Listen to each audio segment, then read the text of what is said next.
They were pinned to barrack walls with rusted tags, painted on the aluminum skin of B-17 bombers, and they defined a generation of natural beauty. But beyond the glamour, pinup girls were a clandestine symbol of morale, hope, and female empowerment during some of history's darkest hours. The Golden Era Grin, a history of pinup girls, from war bonds to wet paint. We chewed on the greasy greatness of Rat Fink, and just last week we roared down the highway in the art of the chopper. What's the common thread that ties together the rough, rebellious spirit of custom culture and the morale-boosting grit of World War? That's simple. The pinup girl.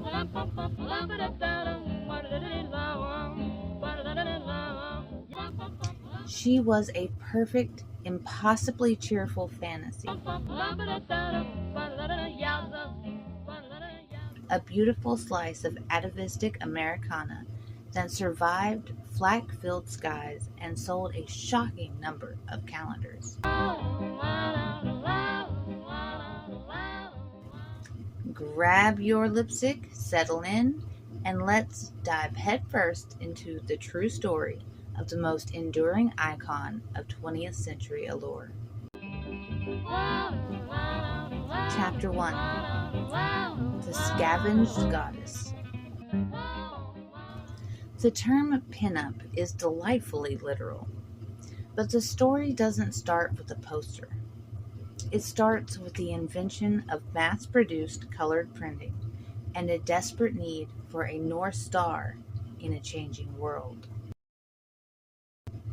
Before the world went to war, the groundwork was laid by the Gibson Girl. Created by Charles Dana Gibson, she was the academic standard of beauty. Tall, elegant, and impossibly idealized. But she was a bit too highbrow for the street. The real shift happened when the junk show reality of the early 1900s met the lens of a camera. Enter Olive Thomas, a Ziegfeld Follies star with a garage-style backstory of small-town grit. She became the first real high-voltage icon of the photographic era. When soldiers headed to the trenches of the Great War, they didn't just want art. They wanted a connection to the life they were fighting for. The wholesome, cheerful image of the American girl, scavenged from a magazine, became the original portable fantasy. Chapter 2. The Porcelain Architects. By the 1930s and 40s, the Golden Era was in full throttle. While the world felt heavy, the art felt light. This was the era of the porcelain skin and the implied reveal. The undisputed king was Alberto Vargas. His Vargas girls were airbrushed into existence, creating a silhouette that was visually hypnotic, but biologically impossible. Then there was Gil Elfgren, the Norman Rockwell of pinups. Elfgren was a master of narrative. His girls weren't just posing. They were caught in clumsy girl-next-door mishaps. To get those impossible proportions, these artists used a manual version of Photoshop before Photoshop was even a thought. They would take photos of live models, like the legendary Hilda, the only famous plus-size pinup of the era, and then stretch the legs and taper the ankles on canvas. They were architects of a dream, building icons that kept the fleet spirit shipshape.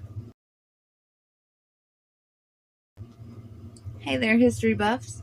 If you want to deep dive into the original reference photos compared to the finished airbrush masterpieces, the raw reality versus the high voltage art, head on over to our Patreon. Since we scuttled the old website, your support there is the fuel that keeps the History Rats fleet afloat. Chapter 3, Nose Art and the Sarong Queen. When World War II broke out, the pinup didn't just stay in the magazines. Oh no, she climbed right up on top of the fuselage. This era gave us the Titans. Dorothy Lamour, known as the Sarong Queen, was more than just a pretty face. She was a powerhouse who traveled the country selling a record-breaking $300 million in war bonds. But if Dorothy was the bond seller, Betty Grable was the lucky charm. Her iconic 1943 swimsuit photo was the most requested image in military history.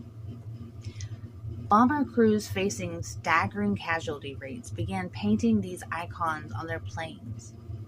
Nose art became a form of psychological armor. These girls weren't just decorations.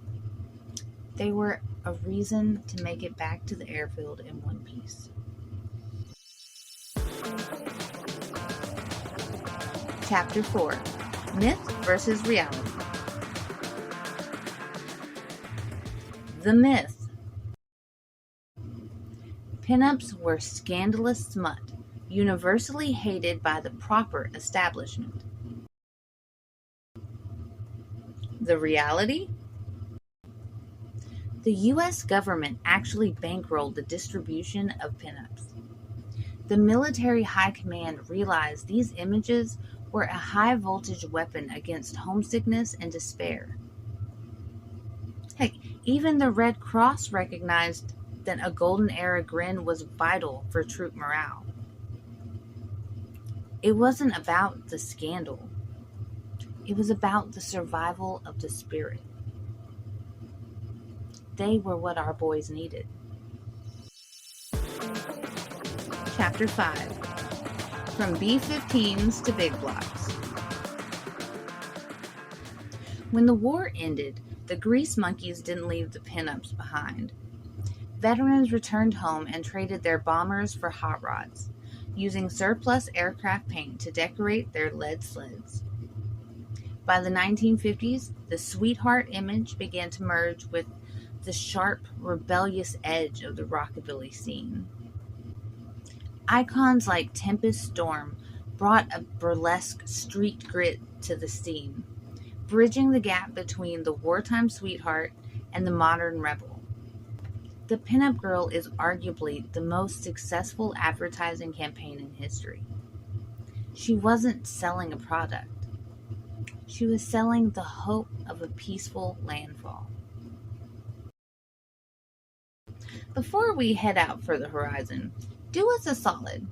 Hit that like button and subscribe to the History Rats channel.